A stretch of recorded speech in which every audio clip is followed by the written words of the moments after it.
King Review Print Speaking to the Blind, celebrating 40 years of audio newspaper production.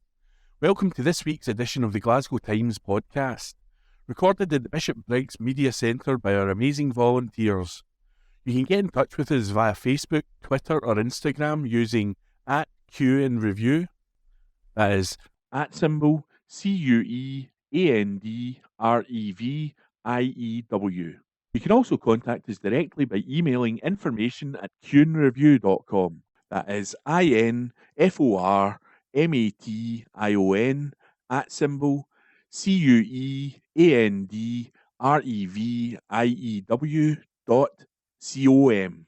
or by calling 0141 772 3976. That's 0141 772 3976. From the Glasgow Times, Friday the 7th of June, from the news section. Conspiracy of silence accusation. This article is unattributed. John Swinney says the Tories and Labour are involved in a conspiracy of silence over Westminster spending cuts after the general election.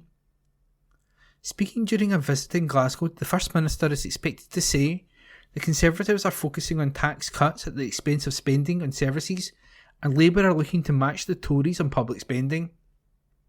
The two leaders vying to be Prime Minister were this week embroiled in a debate which featured Rishi Sunak accusing the Labour Party of making spending commitments that would cost £2,000 per household in tax cuts.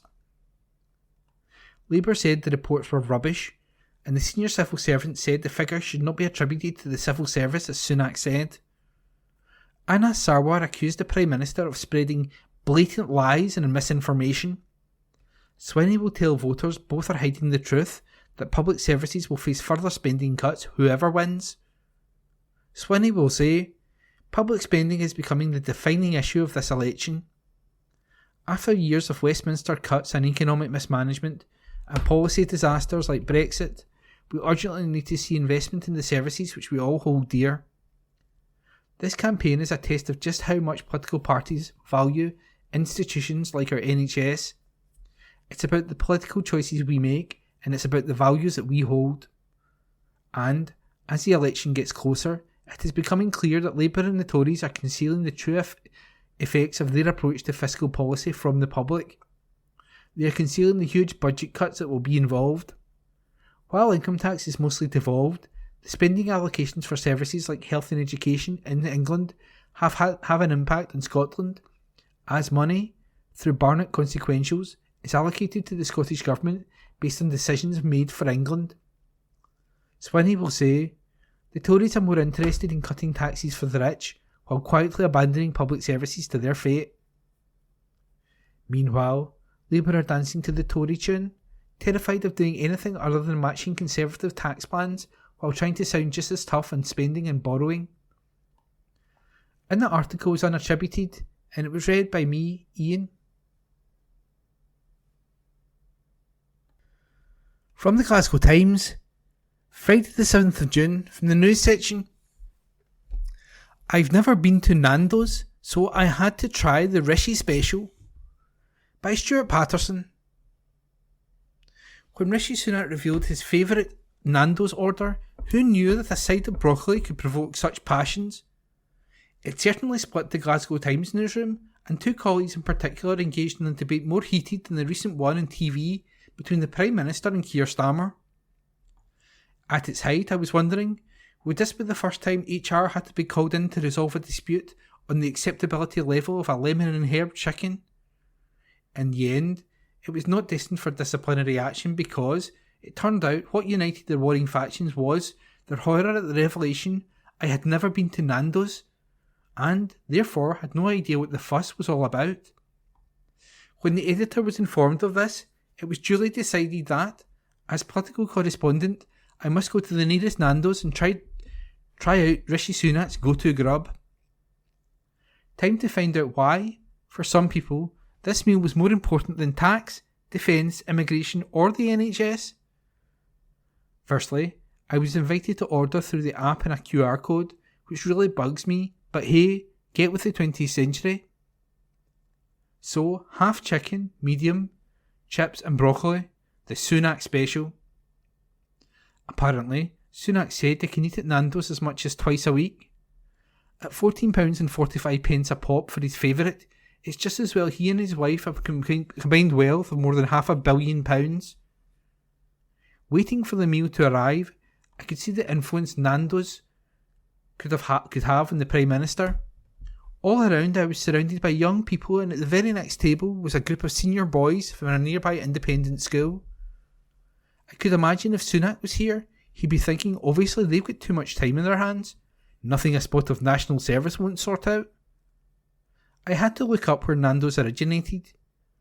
Turns out it is part Portuguese and part South African, inspired by cooking from Mozambique. I had no idea. I bet Sunak did the same research, looked at the spot and spotted Rwanda further north and had a eureka moment. The plate arrives from friendly, welcoming staff and it looks promising. I like chicken, I like chips and I like broccoli, so maybe Rishi's dish will get my vote.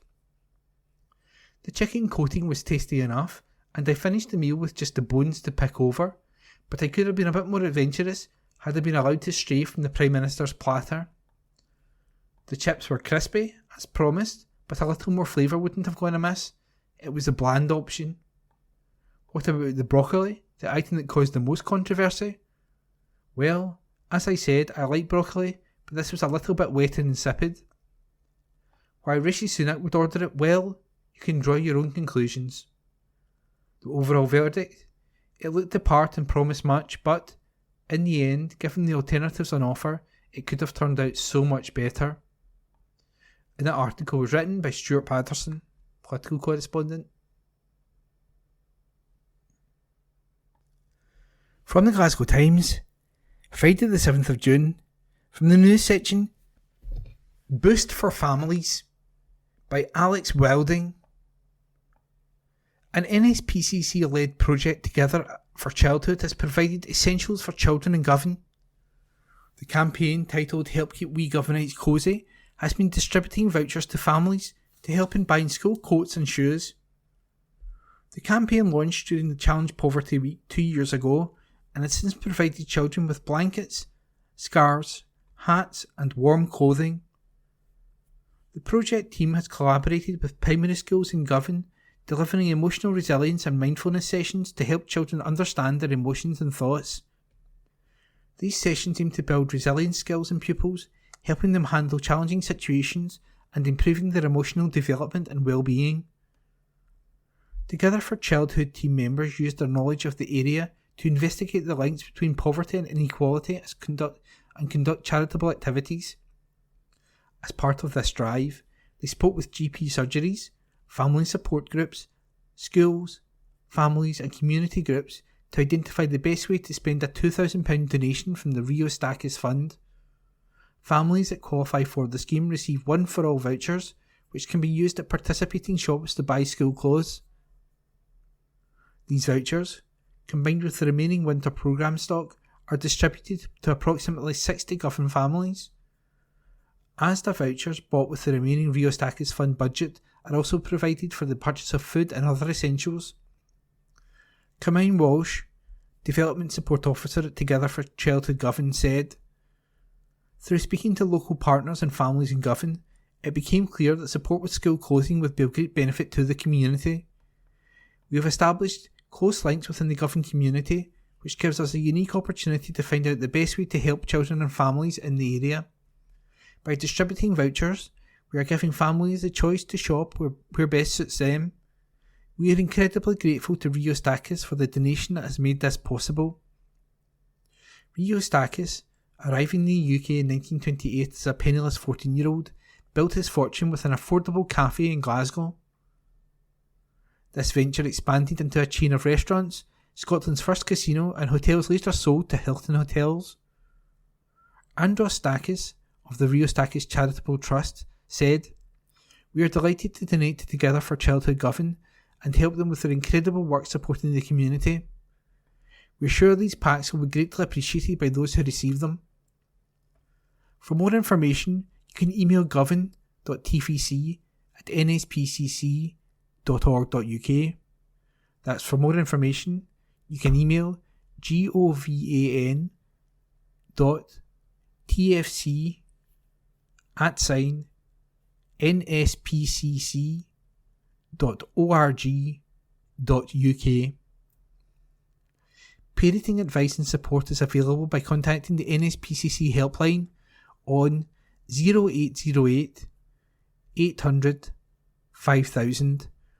That's 0808 800 5000, or email help@nspcc.org.uk, or visiting the NSPCC website.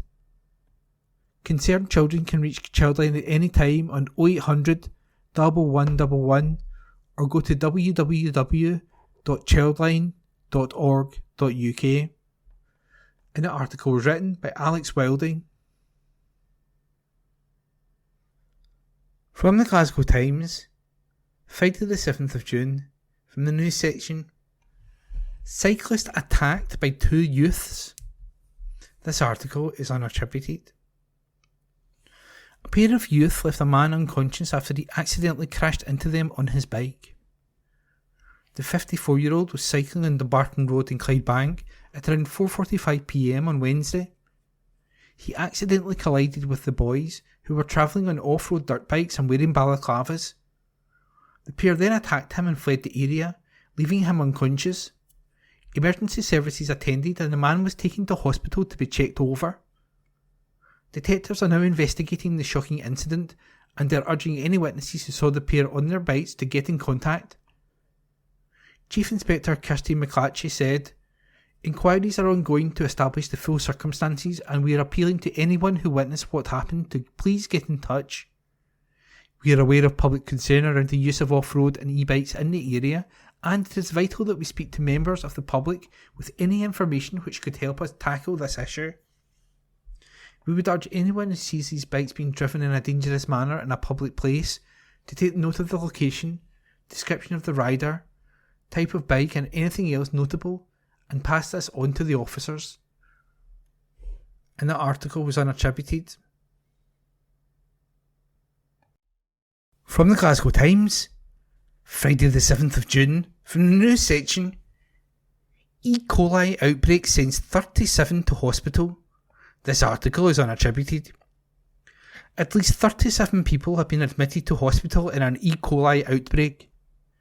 The outbreak is believed to be linked to food, according to the UK Health Security Agency, UKHSA.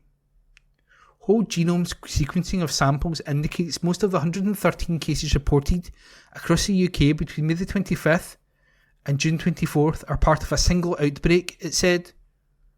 Owing to the wide geographic spread of cases, the agency believes the outbreak, which has mostly affected young adults, is likely to be linked to a nationally distributed food item or multiple food items. The UKHSA said it is working with the public health agencies in Scotland, Northern Ireland and Wales, the Food Standards Agency, FSA, and Food Standards Scotland to determine the cause of people's illness. All the cases recorded in the outbreak involved the Shiga toxin producing E. coli 0145, STEC, with 81 cases in England, 18 in Wales, 13 in Scotland, and one person in Northern Ireland who believes they fell ill in England. Those affected range in age from 2 to 79, and numbers are expected to rise. Of the 81 people identified so far in England, 61 have provided information to the UKHSA related to food, travel and potential exposures. Of these 61 people, some 37 have been admitted to hospital, the UKHSA said, though expectations are the true figure across all cases is likely to be higher. E. coli are a diverse group of bacteria that are normally harmless and live in the intestines of humans and animals. However, some strains produce toxins that can make people very ill, such as STEC. And that article was unattributed. From the Glasgow Times, Friday the 7th of June, from the news section. Millie back home after 6 months in hospital. Report by Ethan Evans. A baby girl has finally returned home after spending 6 months in hospital since she was just 2 weeks old. Millie Malloy was admitted to the Royal Hospital for Children in Glasgow in November 2023 with a cardiac condition called coarctation of the aorta. Her parents Emma, 32, and Ross, 29, are now celebrating her homecoming, expressing gratitude for the medical teams, notably NHS Greater Glasgow and Clyde cardiac surgeon Professor Danton, ear, nose and throat surgeon Matthew Ellis, and cardiac consultant Dr. Lindsay Hunter. Initial concerns about baby Millie's health first appeared when a sonographer noted an issue with her heart during pregnancy. Emma was referred to fetal medicine at the Queen Elizabeth University Hospital Maternity Unit, where Millie was diagnosed with a right aortic arch. Despite this, her parents never believed surgery would be necessary. Emma recalled, "The plan was to deliver naturally, and the heart condition wasn't at the forefront of our minds." On November the 10th, Millie was born. She looked perfect and we didn't have any issues at birth. After 2 weeks at home, Millie's deteriorating condition led to their hospital stay. Upon admission, Millie's aorta was diagnosed as hypoplastic, meaning it hadn't fully developed, and she had a right arch with severe coarctation, inter alia.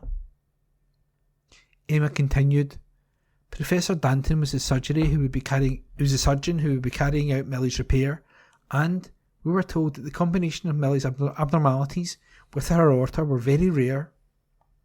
The surgery took place in December 19, but not without complications. Once the surgery was finished, she then had to bleed in the heart, so had to be opened back up, causing her chest being open for 4 days," Emma said. Millie's post-surgery recovery was equally fraught when she was diagnosed with one paralysed vocal cord and laryngomalacia. Doctors were forced to make 3 attempts executing a rare procedure for her size.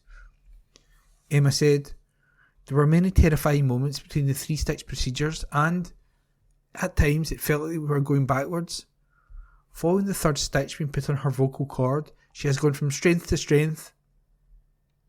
Emma explains how they are relishing their time at home, despite Millie needing to continue attending the hospital as an outpatient.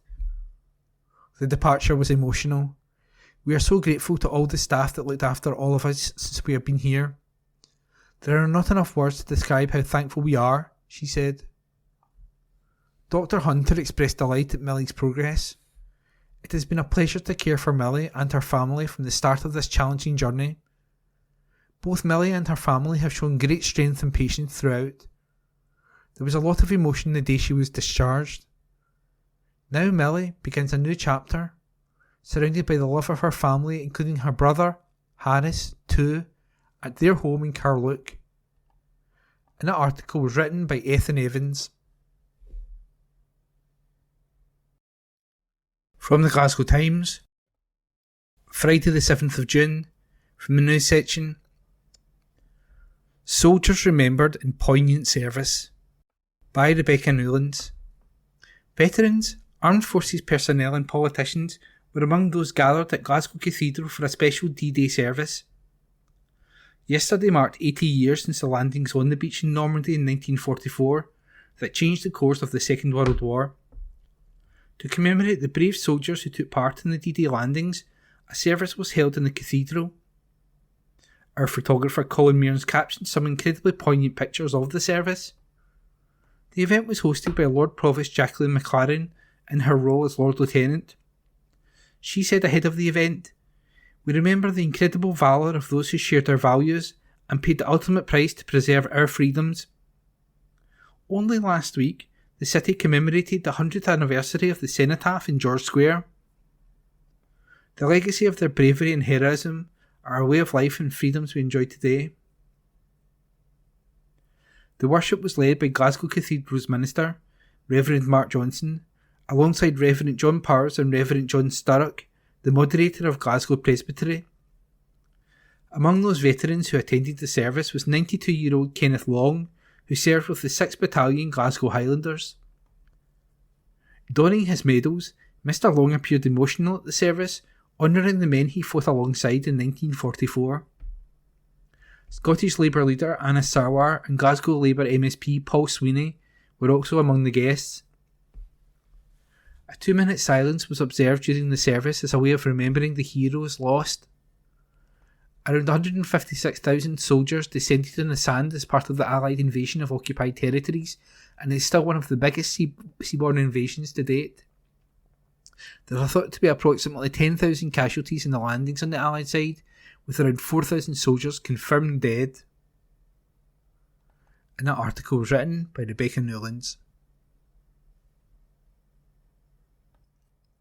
From the Glasgow Times, Friday the 7th of June, from the news section, Summer of Sailing for Survivors. This article is unattributed. Young cancer survivors from Glasgow are being invited on a sailing adventure with Dame Ellen MacArthur's cancer charity this summer. The charity provides an opportunity for the young people to connect with others who have faced similar challenges. Sean Donohoe, 26, a former patient at the Beatson for a brain tumour, was one of many who embarked on this adventure last summer. Reflecting on his experience, Mr. Donohoe said, "It's kind of hard to talk about cancer with friends, family, people you've just met. They give you sympathy rather than understanding. Sometimes you're not really looking for that. You want someone who knows and has experience. You just want to talk about it. You want to process what's happened, and I think that's the same for others." Sharing experiences and making light of difficult situations helped Mr. Donohoe and others to process their journeys in a positive way. He said, "Obviously there is nothing positive about cancer, but there are things from this trip I will remember for many years to come. It's good to find people who have probably had the same thoughts as myself." The impact of cancer often extends to mental well-being and can lead to struggles with relationships, education, work experience and body image issues. Adjusting to this new normal can be exceedingly difficult, and this is where the Ellen MacArthur Cancer Trust steps in. Encapsulating his week with the Trust, Mr. Donohoe added, "Although the cancers and tumours are all different, everyone there has been through the same thing. It feels great to talk about bits and bobs that have happened to us and take it all in. I think things like that are the best for dealing with it, because you get to process everything in a healthy way. Sailing has been amazing." The charity welcomes Glasgow youth aged 8 to 24 to embark on the sailing adventures. And the article was unattributed. From the Glasgow Times, Friday the 7th of June, from the news section, Women had best time doing supermarket sweep. This article is unattributed. A shopper has won Aldi's supermarket sweep challenge. Jennifer Proven took part in the 5-minute trolley dash for a charity on May the 19th in the Drumchapel store. She raised £1,277.24 for a local food bank, while picking up £638.62 in Aldi products for herself. As well as taking home a trolley full of goodies, Jennifer successfully found a hidden inflatable in store, meaning Aldi Scotland doubled the total value of her haul and donated the lump sum to her nominated charity, Drumchapel Food Bank. She said, "I'd like to thank the Aldi team in Drumchapel for the amazing supermarket sweep on Sunday. I had the best time. I was so nervous beforehand, but everyone was so nice and helpful. And the amount raised for the food bank was phenomenal. I'm sure they'll be delighted when they find out. I've shared the shopping I picked up with friends, family and neighbours, who are all so happy and plan to raffle the pizza oven for Chaz as I volunteer at the hospital through work." Liz Atkinson, manager of Drumchapel Food Bank, added, "A huge thank you to Jennifer for choosing us as a charity to benefit from her trolley dash. As a charity that relies purely on the generosity of local businesses, organisations and the local community, Jennifer's donation of £1,277.24 will make a significant difference in our efforts to bring comfort and support to those in need within our community." That article was unattributed and it was read by me, Ian. From Glasgow Times, Friday, 7th of June, Lifestyle section, Glasgow pub owned by family for over 30 years up for sale, by Ben Waddell. A Glasgow pub owned by the same family for over 30 years is up for sale. Specialist business property advisor Christie & Co. is selling the Old House and the Log Cabin. The two venues have been owned by the same family for more than 3 decades. However, the property firm has said it is due to retirement that both the watering holes have been placed for sale. The Log Cabin, which is situated on Bredesholm Road, Baillieston in Glasgow, is currently run under management and trades very well as a local venue to the community. The lounge at the venue is currently trading as Massimo's under a separate lease arrangement with the current tenant. Meanwhile, the Old House, located on Low Waters Road in Hamilton, is described as being a traditional bar and a local gathering spot in the town for generations.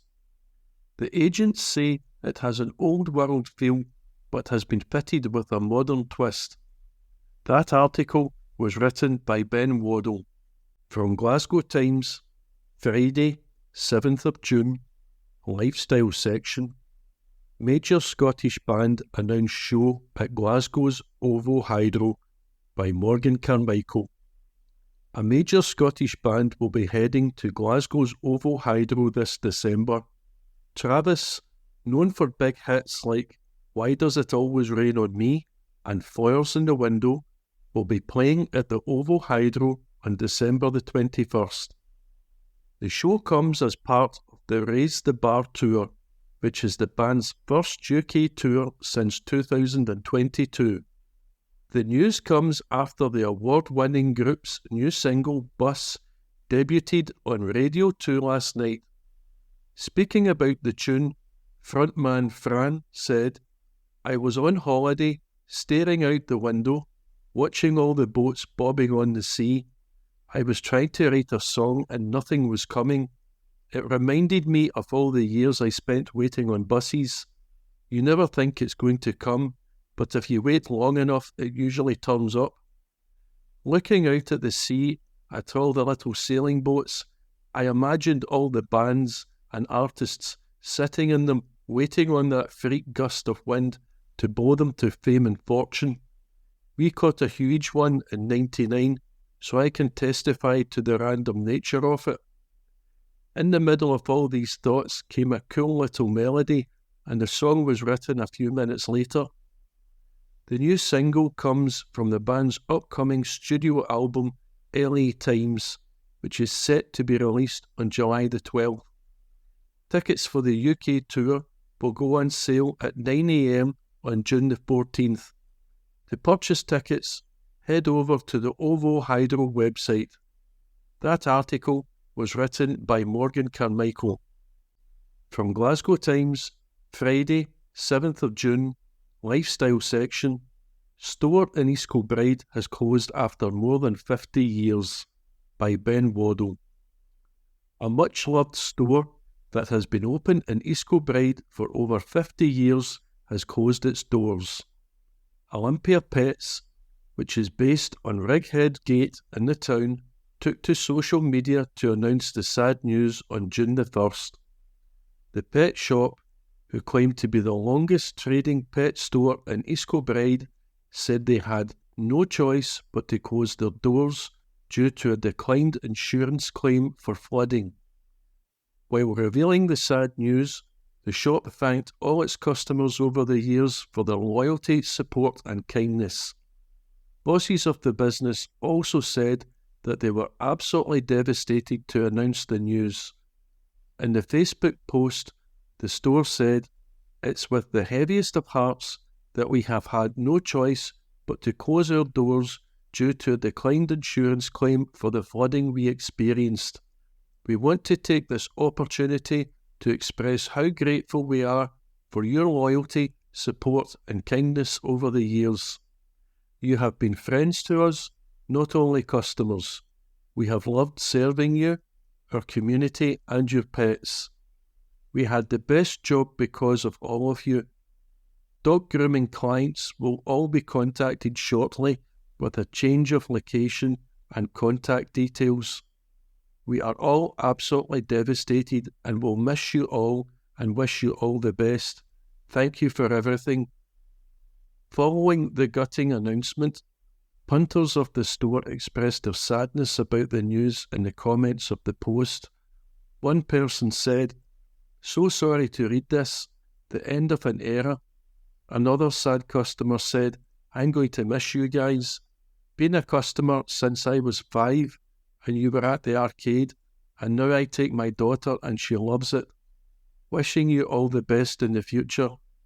A third chimed, "This is such a shame. You guys have worked so hard to keep this business going. You are always so friendly and so caring to your animals and customers." Meanwhile, a fourth added, "Really saddened to hear this. Pillar of the East Kilbride community. Many happy memories of visiting your shop from a very young age." A fifth said, "Devastated for you all guys. Thank you for the service, the laughs, and the love you shared with us over the years." That article was written by Ben Waddell. Glasgow Times News on Monday the 10th of June. Additional bins could be installed in city parks after concerns over cleanliness. An article written by Catherine Hunter. Additional bins could be installed in Glasgow parks and open spaces after concerns over cleanliness were raised with the City Council. Following a survey looking at where children play, which received 484 responses, it was highlighted that older age groups have increased negativity towards the cleanliness of spaces. Cleaning these spaces was the highest priority over other things such as building more or repairing equipment. Feedback has helped form Glasgow's Place Efficiency Assessment. During a recent City Administration Committee meeting, Councillor Philip Bratt said, "Clearly some responses have been received in respect of how people feel and react to the cleanliness of areas, not only from young people but from the older age groups. It says in the report that they have an increased negativity towards the cleanliness of spaces. How are we reacting to that? What are we doing to save any further negative feelings of comfort and safety?" Councillor Rory Kelly said that the council had carried out a lot of work to address the issue. He said, "I think one of the interesting feedback aspects of this is the feeling of negativity generally increased with age. I think that's probably reflected across the general population. Where we have found there are issues, we will look at whether there are cases of introducing additional bins, looking at fly tipping or dog fouling, and whether we need more uplift in a certain area because it's got proximity to a fast food outlet. There's also a lot of work that has been done with Keep Scotland Beautiful, and we have been working with primary schools to really try and address the issue at the source. The problem is that people drop litter in our parks. If we could stop people from dropping litter in the first place, then all of these problems would go away." An article written by Catherine Hunter. Glasgow Times News on Monday the 10th of June. Concerns over vermin at a homeless hotel. An exclusive front page article written by Stuart Patterson. A man has told of rats and mice in a hotel used to accommodate homeless people in Glasgow. The man in his 30s said that the hotel was nasty and said the curfew times imposed make it difficult to maintain family relationships. He told the Glasgow Times he's also unable to work while in the hotel as he can't afford the charges he would incur. The Glasgow Times, with the Govan Law Centre, is campaigning to end the homeless hotel shame. We're calling for the hotels, if they must be used to meet demand, to be brought up to an acceptable standard and for the council to carry out a regular inspection regime. The campaign asks for the Scottish Government to ensure that the city has enough social housing and for the UK Government to compensate the city properly for the number of refugees and asylum seekers who end up homeless. The father of one said he ended up homeless after trying to rent a flat privately, but was unable to get anything affordable and is hoping to secure social housing. He said that he was put into the St Enoch Hotel on Howard Street and has since been moved twice and is currently in another hotel in Paisley. On his experience, he said, "The St Enoch's is nasty. It has rats and mice. I saw a mouse and there were rat traps." He also said that there was no cooking facility. After complaining about the rodents, he said he was moved out to another facility in the East End. He has a young daughter and said it's difficult trying to see her and be home in time for the strict nighttime curfew. He added, "I can't take my daughter to where I'm staying. Even if I was allowed, I wouldn't take her there." When he spoke to the Glasgow Times, he said, "Last night the hotel was taped off by police. The St Enoch was the same." He explained how being homeless and living in the hotels with strict rules is affecting his life. He said, "My money was stopped and I can't afford to get back and forward into Glasgow. I have meetings to attend. I need to pick up my daughter. It's difficult to see her and get back to Paisley before the curfew cut-off. I am homeless, but I do have a life." The father is a tradesman, but said he cannot accept work until he's out of the hotels and in temporary accommodation because he would be charged hundreds of pounds a week and would be unable to afford it. Lorna Walker, who is a senior solicitor and a campaigns manager at the Govan Law Centre, told why they decided to join with the Glasgow Times in the campaign. She said, "This campaign means a lot to the Govan Law Centre. Everyone needs a safe place to lay their head at night. The right to adequate housing is a human right. But for many people presenting as homeless to the council, this is not the case. We need to do better. We have some of the most innovative homeless laws in the world, but despite this, people are placed in accommodation that is completely unsuitable, often after a period of rough sleeping." She said people in this situation have legal protection, but it's not always adhered to. Ms Walker added, Section 29 of the 1987 Housing Scotland Act provides that people must be placed in suitable interim accommodation, yet many of our clients placed in interim accommodation have complained of rats, mice, insect infestation, stained mattresses, dirt, mould, unhygienic bathrooms, and even reports of bloodstains on the walls. They don't feel safe. Often they feel intimidated, abandoned, and pressured to take illicit substances. The police are often called. The solicitor added, "We're calling this out in our campaign to end the homeless hotel shame. We're calling for Glasgow City Council to adopt a new written policy on cleanliness and minimum standards for homeless hotel accommodation.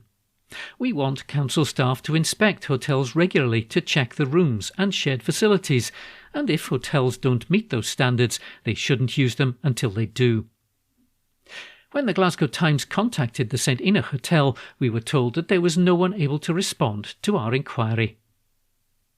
An exclusive front-page article written by Stuart Patterson. Glasgow Times News on Monday the 10th of June. Glasgow school bans mobile phones during lessons. An article written by Sarah Healy.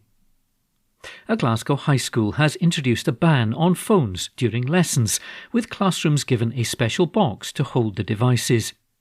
All Saints Secondary head teacher Brian McDermott said the phones were interfering with learning, so the school decided to take action. After a discussion involving pupils, parents and staff, the North East Secondary has managed to cut out all phone use in class, following a new policy launched in January. It involves pupils moving their phone to a box if they have to be reminded more than once to stop using it. Mr McDermott said, "Pupils are asked to put their phone away, and if it appears again, they must place it in the box. Pupils decided to call it the phone box.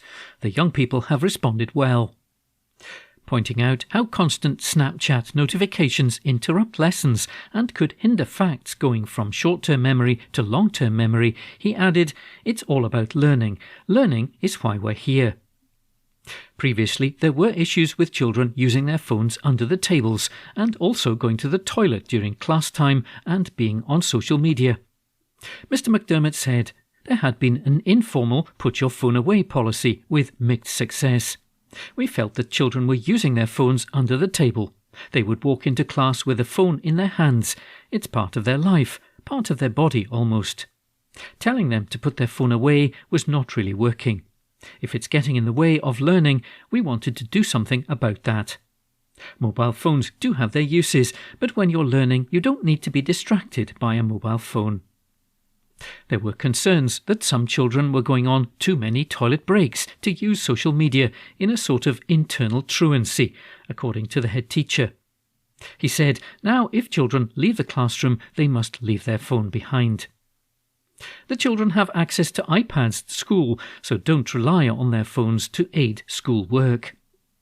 Mr. McDermott said engaging with pupils during the process of deciding how to handle phone use was very important, pointing out how getting pupil buy-in on the restriction of mobiles was the biggest factor. He said, we wanted to engage with the young people to help them understand how it benefits them. Young people were so honest. A Scottish school's behaviour study prompted the secondary school to look at any issues in its classrooms. Mr. McDermott said it came back following discussions with staff that phones were an issue. An article written by Sarah Hilly. Glasgow Times, Politics, on Monday the 10th of June. Greens to call for decriminalisation of drugs in their general election manifesto. An article written by Stuart Patterson.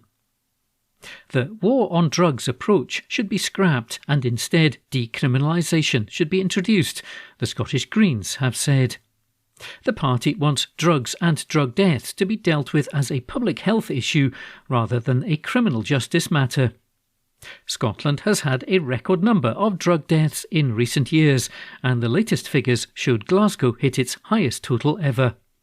In 2023, there were 303 suspected drug deaths in Greater Glasgow, a rise of 41% from the figure for the year before, when it was 214. The Glasgow rise is far higher than across Scotland, where almost 1,200 suspected deaths were recorded. The Greens are arguing that the strategy has failed and it will include decriminalisation in its general election manifesto. Patrick Harvey, Greens co-leader and Glasgow MSP, said reform has been too slow. He said far too many lives have been impacted by a system that is doing more harm than good. Successive governments have stuck to the same failed policies for far too long, and the human cost has been terrible. Every death from drug misuse is an avoidable human tragedy, but the bold reform we need has been held back by a stubborn and dogmatic Tory approach and a preference for fighting constitutional battles rather than providing help and support to people who need it. Mr. Harvey said rather than punishment, people need treatment. He said drug misuse is a public health issue and it must be treated as one. That means supporting the many people, families and communities being affected by it, rather than continuing to prioritise criminalisation and punishment for its own sake. The MSP said that while action from all levels of government was needed, the biggest barrier to reform has been the UK government and a refusal to back initiatives like safer consumption rooms. Mr. Harvey added, the war on drugs has failed, so why have so many governments stuck to it? We can't have even more years of a broken status quo that is actively harming people and causing premature and avoidable deaths. An article written by Stuart Patterson. Glasgow Times, on Monday the 10th of June. Lifestyle. Glasgow filmmakers comment on new family film about Nessie, shot in Scotland. An article written by Nicole Mitchell. If you can't believe in Nessie, what can you believe in? Robbie Moffat asks shortly after the release of his new film about the Loch Ness Monster. The filmmaker, who grew up in Pollokshaws, is the director of the feature Nessie, which was shot in Scotland in the summer of 2022. Released on Monday, June the 3rd, Nessie tells the story of an American billionaire who spotted the elusive monster whilst on holiday as a child and leaves $50 million to the village of Loch Ness in his will, much to the chagrin of his son, who decides to contest it. The villagers then take on the task of proving to him that Nessie is in fact real. Nessie is one of those iconic fantasies we have in this country, but it's an international brand in a sense, Robbie says on why he wanted to direct a new film about the legend. It's something that we as Scottish people can build on to bring in tourism. The legend of Nessie dates all the way back to the year 565 AD, but gained worldwide attention in the 1930s, which has endured ever since. Robbie continued, "Sometimes the world can be a very cruel place for a lot of people, and we all go through ups and downs. But the nice thing about Nessie is we can believe in something. It's intangible. It's a bit like what's in outer space. Nobody can prove it's not there, but nobody can prove that it is there. It's one of those fantasies we all like to be carried away with. If you go back to your own childhood, I'm sure you believed in Santa, so I think it's like trying to get in touch with the kid inside ourselves." Robbie, who attended Shawlands Academy, also co-wrote the script for Nessie, which he produced with his company Palm Tree Universal, and he says he enjoyed the experience of returning to Scotland. The 70-year-old explained, "The original writers, Catherine O'Reilly and Tim Churchill, were English, and the Nessie story was an outsider's point of view on what Scotland is like, with all the cliched put-downs. So I worked on the script, and what I added into it was more like a touch of local hero, whiskey galore, and maybe a bit of Ned Devine. It's like an outsider coming into a close community to find what's really going on." He added, "I've come back to Scotland quite a lot to shoot films. I love Scotland. I miss the hills and the openness, the sense of space and the fresh air. It's a very unique country." The film stars actors including Patrick Kilpatrick from Minority Report, Tanya Fear from Midsummer Murders, Stephanie Beecham from Dynasty and Coronation Street, and John Michie from Coronation Street, Holby City and Casualty, alongside Caroline Guthrie, Gary Grant and David Goodall. Robbie, who has directed more than 25 feature films, says the response to Nessie so far has been very positive. "It doesn't upset, and it's a crowd pleaser," he says. "It's a really good family movie. It's a feel-good film." Nessie is now available on Amazon, iTunes, Google Play and on YouTube Movies. An article written by Nicole Mitchell. Glasgow Times on Monday the 10th of June. Lifestyle. I saw Taylor Swift's last Scottish night, and here is my verdict. An article written by Stacey Mullen. Has Taylor Swift officially become an honorary Scot? 3 sold-out Scottish shows at Edinburgh's Murrayfield Stadium, attracting a crowd of 73,000 people each night, surely means she's on her way. "This crowd is different," declared the US superstar at her final Scottish date on Sunday night. After wowing with Cruel Summer and its now famous bridge, the 34-year-old beamed, "You have decided in the first song that you're going to prove to me that you are the best crowd. This is looking good." And with that, the cheers for the star reached new heights as she performed The Man. Infectious country pop hits You Belong With Me and Love Story quickly followed, bringing the entire stadium together to sing in unison. It was then time for the moments the Eras tour has become known for, with Taylor Swift delicately placing her bowler hat on a young girl's head during a performance of 22, sending her into hysterics.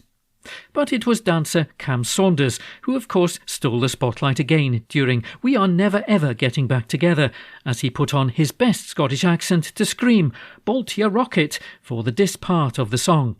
He delighted fans on previous nights with Nae Chance and Yawi Raj, proving that Taylor Swift's team did their research on Scottish slang. However, it wasn't a patch on the research by the Swifties, who get an A every time for effort, knowing every word of every song of every era. It was beautiful to see complete strangers swap friendship bracelets, compliment outfits and pull out hearts with their hands in unison for their love of Taylor Swift. Their fandom makes her more than a singer, more than a superstar, and it's a gorgeous sight to see people coming together celebrating music. Champagne Problems proved to be a moment to remember and had Taylor Swift reminiscing about how she thought she might never see the day the song was performed live after she wrote it during COVID. After showing off the prowess of her voice on the ballad, taken aback, Taylor Swift said, "I'm never going to forget this crowd." And they won't forget her, given that she has now entered Bruce Springsteen territory, performing for more than 3.5 hours, a rarity by musicians. It was thrilling to see her keep up the pace with both her energy and stage presence, proving why she is a global superstar.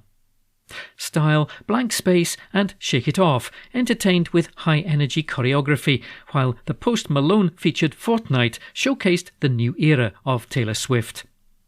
Although her time in Scotland has been short, we can all agree that Swift mania has now taken over the whole country, and rightly so. She put on a show very few will forget. Swifties, where can I sign up to join your gang? An article written by Stacey Mullen. Glasgow Times on Monday the 10th of June. Opinion. Is Scotland becoming close to a feudal system? A column written by Mike Daly. Feudalism was essentially a medieval pyramid scheme in Scotland and in the UK. Land was owned by the Crown and given to a sliding scale of nobility in exchange for fealty, which included military support. The nobles charged peasants rent, the peasants did all the work and were the real wealth creators in society. Is Scotland becoming closer to a feudal system than we might like to think in 2024? We still have a hereditary system of monarchy and the Crown estates. 67% of all large private rural land ownership in Scotland is owned by 0.025% of the population. Wages have stagnated for many, while house prices and living costs continue to rocket. Wealth requires ownership of property in 21st century Scotland. The haves have not. You don't get affluent working in the gig economy. Most younger people have no option but to rent in the expensive private rented sector because they can't afford to buy a house or secure a Scottish tenancy. We have an undersupply of housing, which benefits landlords and the house building sector. We have a general election on the 4th of July, but where are the radical policies to fix our new feudal system?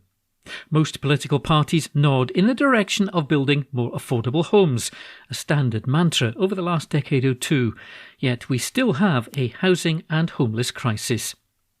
Is the inertia in land ownership and fairer taxes in the UK due to the fact we never had a political revolution? The French Revolution in 1789 saw the creation of a national constituent assembly which abolished feudalism. It nationalised and redistributed land ownership from the old order.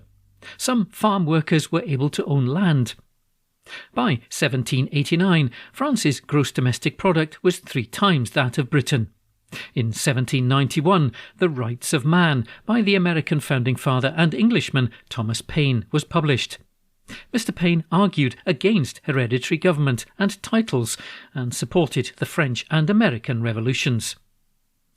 At present in Scotland, agricultural, forestry and land-based estates are exempt from paying any local, non-domestic or business rates. Legislation in the 1920s reduced the valuation of agricultural land by 50% and then to 12.5% of its gross value. Agricultural land was removed from the valuation rule completely by the 1956 Valuation and Rating Scotland Act. A decade ago, the Scottish Government appointed Land Reform Review Group concluded, there is no clear public interest case in maintaining the current universal exemption of agriculture, forestry and other land-based businesses from non-domestic rates. The group recommends that the Scottish Government should review this historic exemption with a view to the phased introduction of non-domestic rates for these land-based businesses. Yet the exemption remains, as does our unreformed system of council tax, with bills based on valuations from April 1991.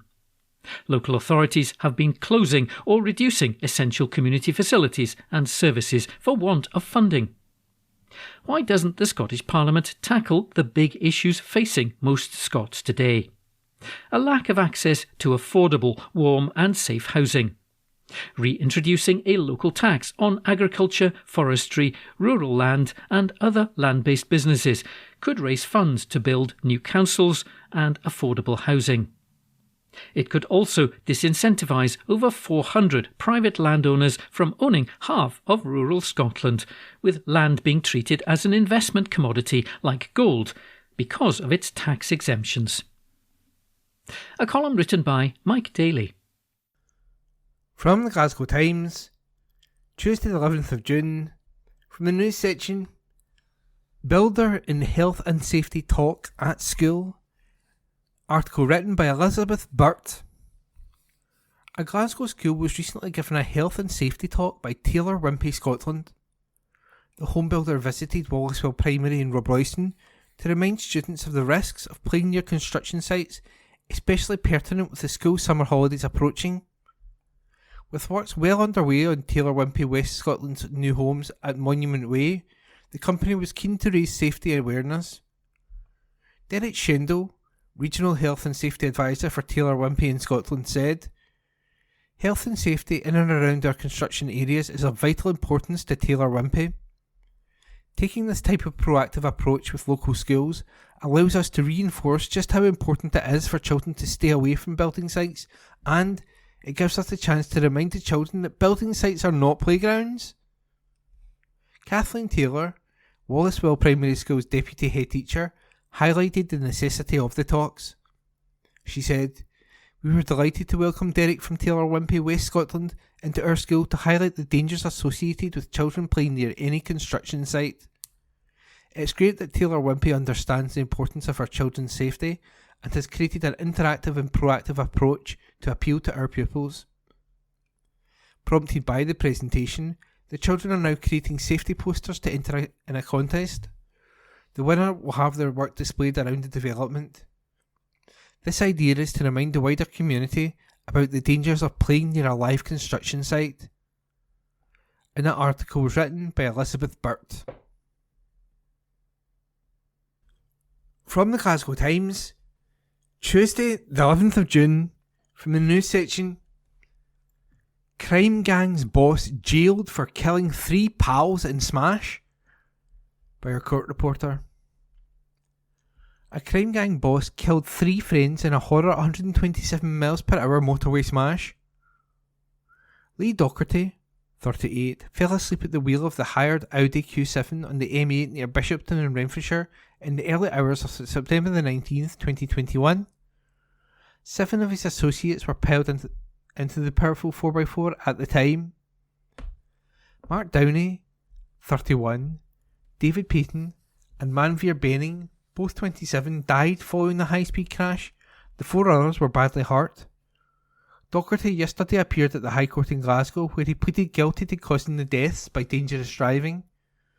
It was there in April this year he was jailed for 8 years for heading a drugs gang, which operated from a heavily barricaded block of flats in Greenock, Inverclyde, known as The Shop.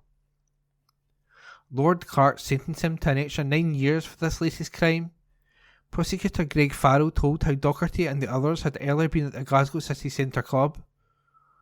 All 8 then went into the Audi, built to hold just 7 people, initially to a nearby flat before leaving and eventually travelling on the M8.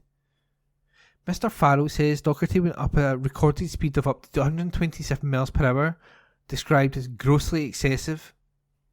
The court heard that the Audi drifted into the hard shoulder near the junction 31 of the M8 and onto the kerb.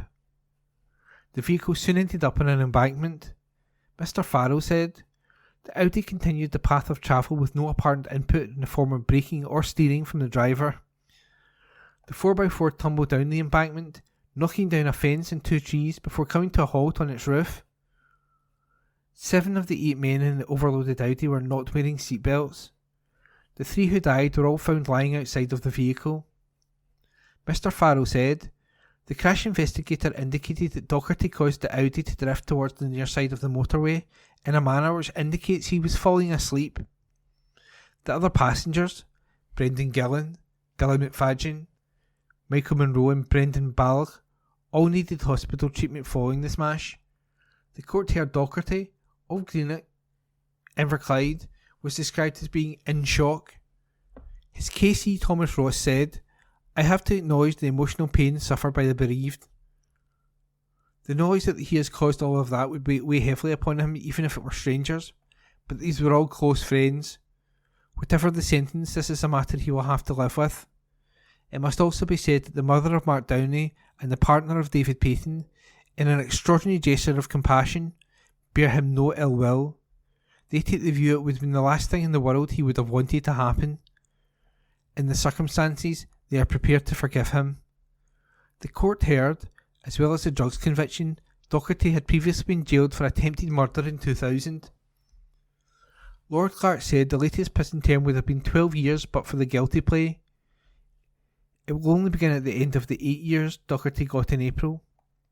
The judge said, "There is no sentence that can begin to alleviate the impact on the family members of the deceased and the others involved."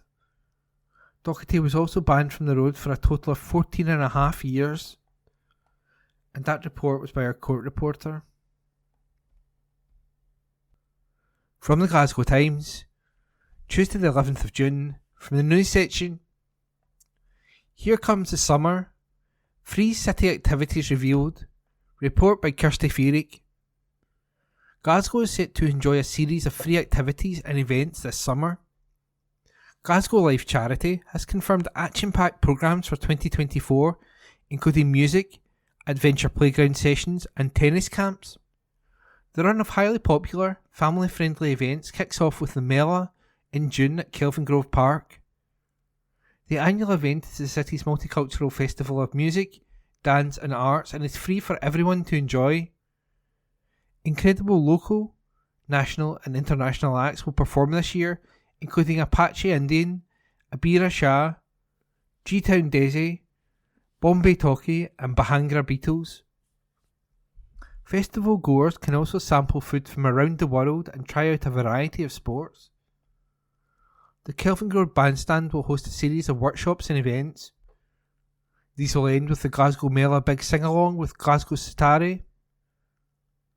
Glasgow's summer of events will continue with the Merchant City Festival, which will take place in July. The Merchant City Festival will bring outdoor arts, circus, dance, live music and more to the streets and venues of the Merchant City, including the event that sponsors Manchester Square and the Social Hub. On top of this spectacular series of events, Glasgow Life Summer of Fun features a host of things for families and young people to do at museums, libraries, sport facilities and community centres across the city during the school holidays. Tennis camps at Glasgow Club Scotland will serve up plenty of fun for children throughout the summer. The camps are led by qualified coaches and give children a chance to meet new friends and learn new skills. Bookings can be made via the tennis webpage on the Glasgow Life website. Football camps at the Emirates Arena, Glasgow Club Scotland and Tory Glen Football Centre provide young ones with an opportunity to play the beautiful game and take on top training tips from qualified coaches. Families can get active for free this summer by swimming together at selected Glasgow Club pools from late June to the end of August. Billy Garrett, Director of Culture, Tourism and Events at Glasgow Life said, "There are so many things to look forward to in Glasgow this summer, and events like the Mela, Merchant City Festival and World Pipe Band Championships show why our city is known around the world for its cultural offering. There is also plenty for families to enjoy over the summer months, including free family swim sessions, book bug classes and our Mini Museums Explorers programme. Glasgow's Summer of Events and Summer of Fun have something for everyone, and these programmes also play a major part in improving the mental, physical and economic well-being of Glasgow, its people and its visitors." And that article was written by Kirsty Feerick. From the Glasgow Times, Tuesday the 11th of June, from the news section, "Man behind bars after raping 2 women", report by Grant McCabe. A rapist went with his victim to a police station to confess what he had done. Benny Mbiala had sex with a woman who repeatedly told him no. The 27-year-old later claimed he was prepared to face the consequences for the attack at his flat in Glasgow's Town Head on July the 3rd, 2021. But, despite then appearing in the dock, Mbiala went on to violently rape a student in April 2022. The first offender admitted to the crimes at a hearing at the High Court in Glasgow yesterday. He will be sentenced next month. Mbiala, and the first victim kept in touch on social media. Then they met on the night of the attack and went to his home. There was later consensual sexual activity, but the woman had earlier been insistent she did not want full intercourse. The court heard, however, that Mubayala went on to rape her. Prosecutor John Keenan in KC stated, "She said no to him a few times, but he did not stop. She was in no doubt that he could hear her." The advocate deputy added the woman was left upset, confused and anxious. She sent him a message the next day insisting what he had done was rapist behaviour. Mr. Keenan said he replied by saying he knew it was and that he got caught up in the moment. A week later, the woman wrote a letter for him explaining how she felt. Mr. Keenan said he was prepared to face the consequences for his actions.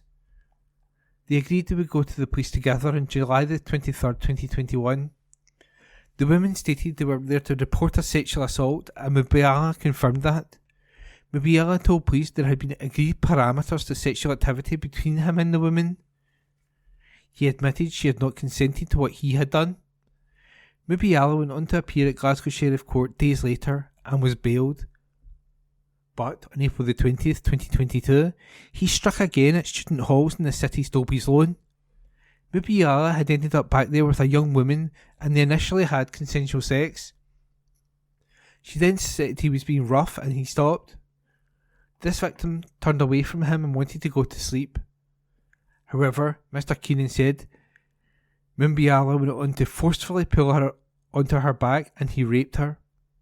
The prosecutor said she did not say anything and she did not reciprocate in any way. She was scared of how he might react. Violent Mubayala continued the attack and began choking the young woman. Mr. Keenan said she was gasping for air. He released his grip and slapped her on the face. She was frightened. When he finally stopped, the victim pulled on jogging bottoms, raced out the room and sent a photo to herself of herself to a friend in tears. She reported to police what had happened a fortnight later. Mubayala had been due to stand trial but, via his KC Paul Nelson, pleaded guilty to the 2 rape charges. He had been on bail, but judges Kevin McCallum KC remanded him in custody as sentencing was adjourned for reports. An article was written by Grant McCabe. From the Glasgow Times, Tuesday the 11th of June, from the news section. Man chewed off boxer's ear in brawl outside club. Report by Connor Gordon. A man chewed off the ear of an amateur boxer in a brawl outside a nightclub. Martin Hendry, 45, pounced on Michael McCrone in Glasgow city centre on July the 9th, 2022.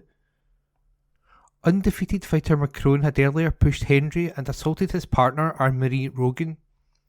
Super flyweight McCrone then went on to put a thumb in Hendry's eye before he pulled his head down.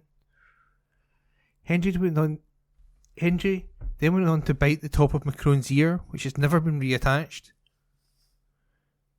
Hendry pleaded guilty under provocation yesterday at Glasgow Sheriff Court to assaulting McCrone to his severe injury and permanent disfigurement.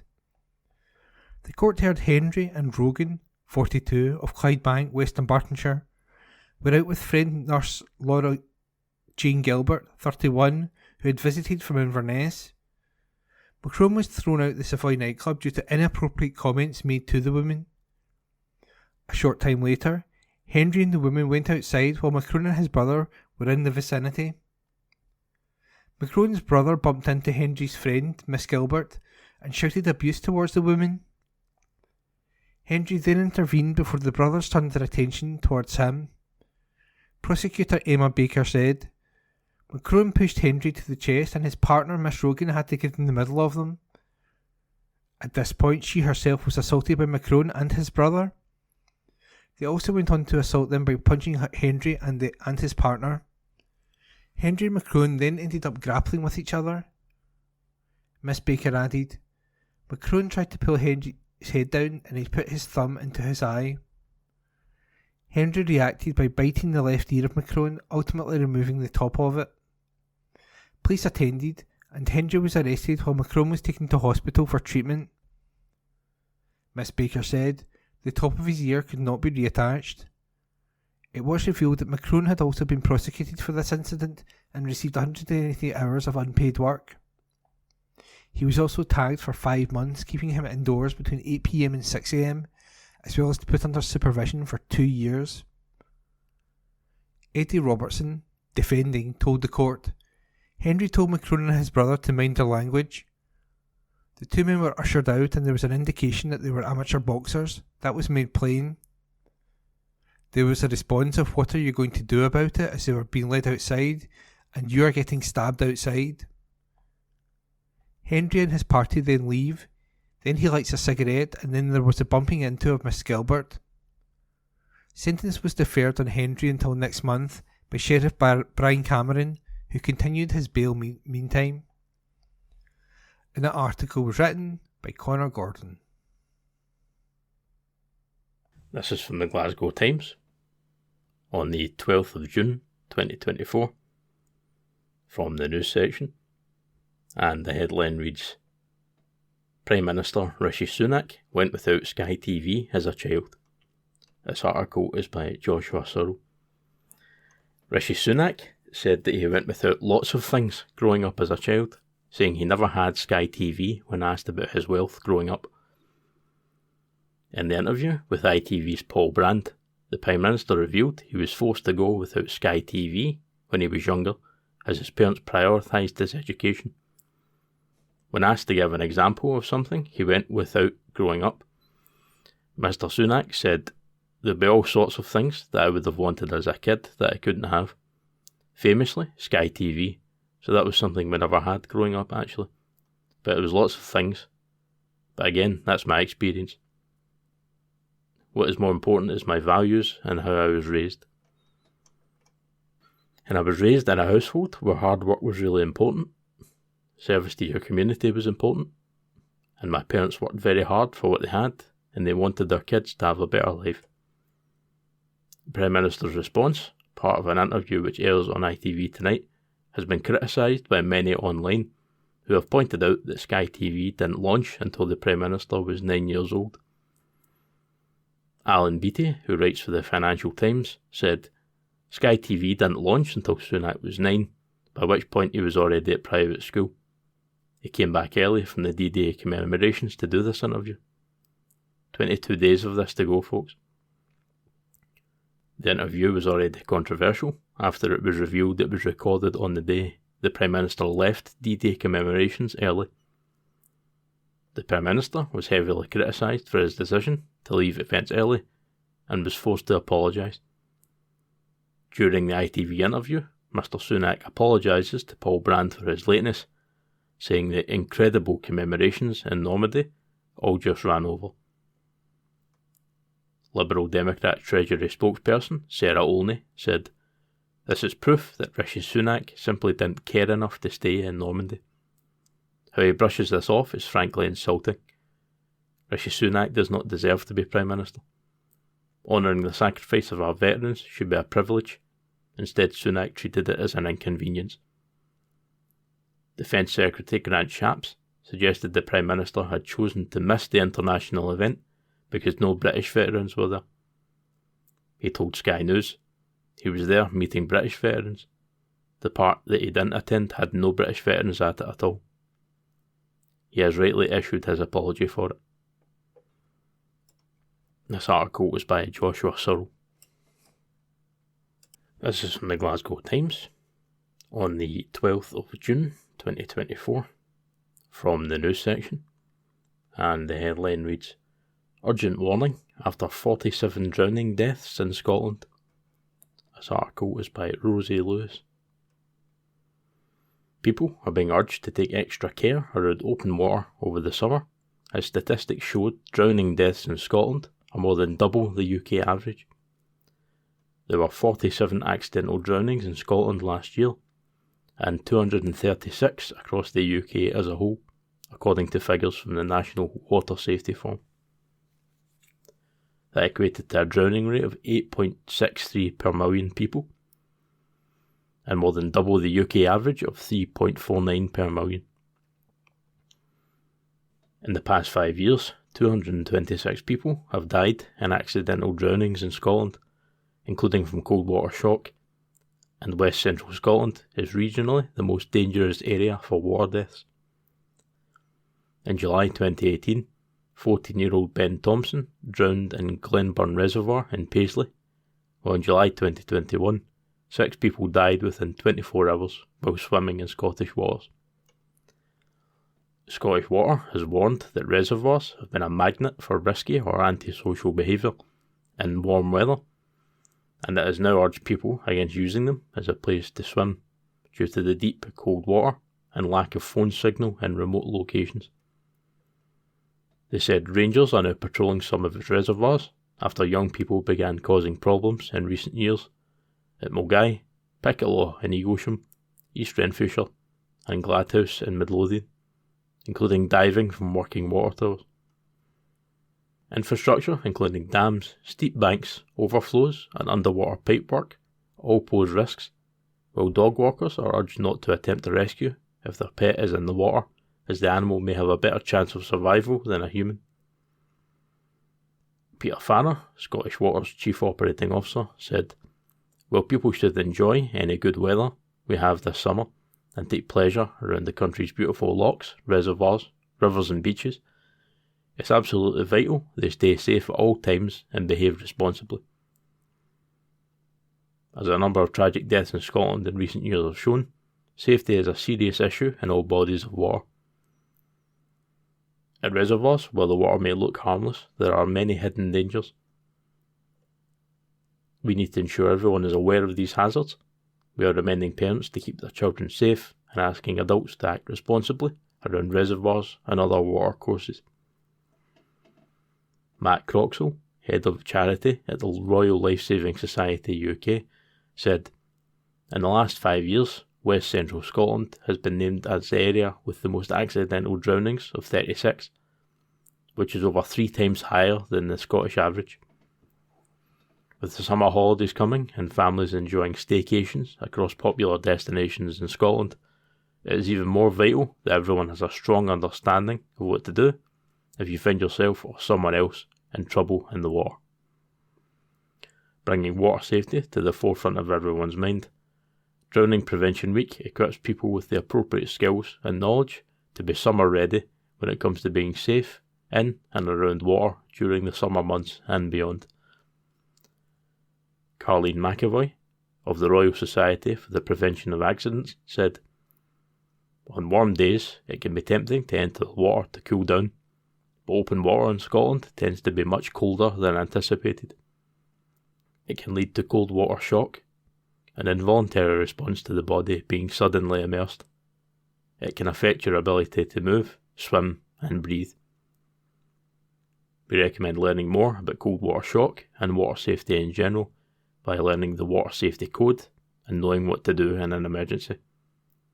All this information is freely available on the Water Safety Scotland website."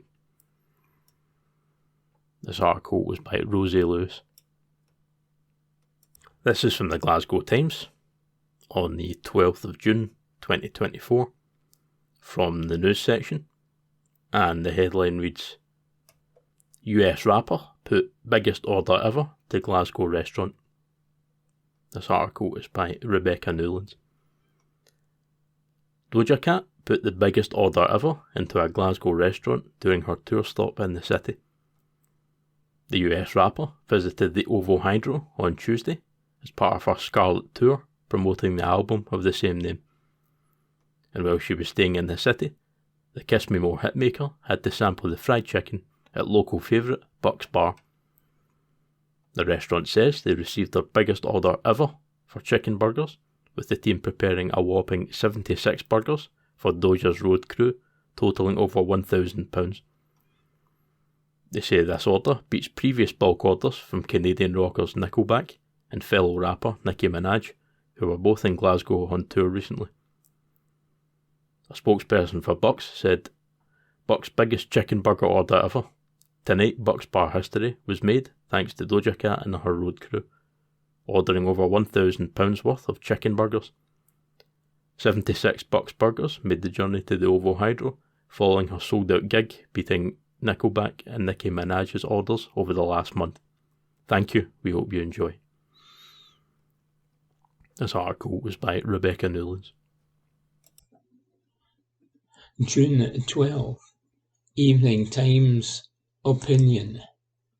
Susan Aiken says, economic austerity is a key factor of people dying younger. Economic austerity is a key factor in increasing number of people now dying younger. In less than a decade, an estimated 350,000 excess deaths across the UK have been directly linked to Tory cuts to public services and welfare benefits. A 2022 report from Glasgow's own Centre for Population Health found that here in the city, death rates in our most deprived communities rose because of UK government policies. The political choices of successive Tory ministers to cut the social security incomes of the poorest and most vulnerable, while slashing the resources to fund vital frontline services, have been catastrophic. The next UK government has a clear political choice to make: either change tack or plough on. Disastrously, for so many in our communities, all the indications are that austerity will continue regardless of who is in number 10 on July 5. With what looks like an unassailable lead in the polls, Labour have had countless opportunities to commit to policies to protect and support citizens against the effects of 14 years of austerity, Brexit, and an ongoing cost of living crisis. Instead, they have signed up to the same fiscal policies as the Tories. When it comes to potential further spending cuts that will hit the NHS, schools, housing and social security, Sir Keir Starmer is on a remarkably similar page to Rishi Sunak and the 4 Tory Prime Ministers before him. Even as the Independent Institute for Fiscal Studies warns of spending cuts of £18 billion within a few years, Sir Keir refuses to come clean on the reality of Labour's fiscal plans. But his claims that his party will stick to tough spending rules with no tax surprises translates to more of the same. Many in Labour seem to be a bit upset about the SNP asking hard questions of them and Starmer, as well as the Tories. The reality is that barring the mother of all turnarounds, Sir Keir will be the next Prime Minister. It is entirely appropriate for the SNP to demand honesty about what the next UK government plans to do on austerity and inequality. Furthermore, that only the SNP are raising genuine concerns on public spending cuts speaks volumes in itself. More encouraging has been the campaign by COSLA, which represents Scotland's councils, joining with its counterparts south of the border to call for fair funding from whoever forms the next UK government. The stakes for local services have never been higher. A leading think tank has warned that unless there is a change to funding, half of England's councils will go bust over the lifetime of the next Parliament.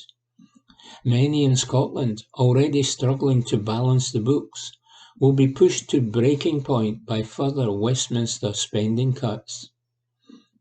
Demanding more resource for Scotland's public services in a UK general election is not about grievance, nor deflection, nor an admission that our devolved services are failing. Instead, it acknowledges that our finances are determined by the UK government. Cuts to public spending in England mean cuts in Scotland. As Starmer's lieutenant, Wes Streeting, now famously said about UK-wide NHS funding, All roads lead back to Westminster. I agree. That's why I want assurances that our most vulnerable will not be left without a safety net, that the next government will be committed to improving funding for housing, food security, welfare and health. We simply cannot afford the disastrous impacts that a further squeeze on public spending and extension of austerity will bring for far too many Glaswegians. Like the vast majority of people across Scotland, I will celebrate the end of the most callous, dysfunctional and ideologically driven UK government in living memory.